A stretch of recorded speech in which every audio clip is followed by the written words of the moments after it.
In this video, I'll show you how to send photos and videos on WhatsApp. Ensure you subscribe and turn on bell notification to this channel for lots of educational guides and content like this. Head over to your WhatsApp. If you want to send photos and videos on WhatsApp for any reasons, you're going to head over to this attachment, right? Click on the attach. You can see the photos and the videos. So you're going to click on the photos. Wait for it to load up. Once it has opened up, let me see. I want to first send the video, right? So I'm going to scroll down. Click on this.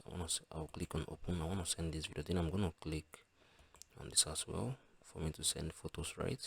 Send like one photo to show you what I mean. So I'm going to click on this for the video. Then for the photo, I'll still click on this as well. Click on the photos and videos. Once it has opened up, over to the pictures. I will send this. Click on the open. Wait for it to load up. I'm going to click on this, right? So you can see I just sent this photo and video right now here on my WhatsApp to this my contacts. These are to the WhatsApp contacts. So this is how you can send photos and videos on WhatsApp. If you found this video helpful, share it below in the comment section. Thank you guys for watching through. I'm gonna see you all in the very next one.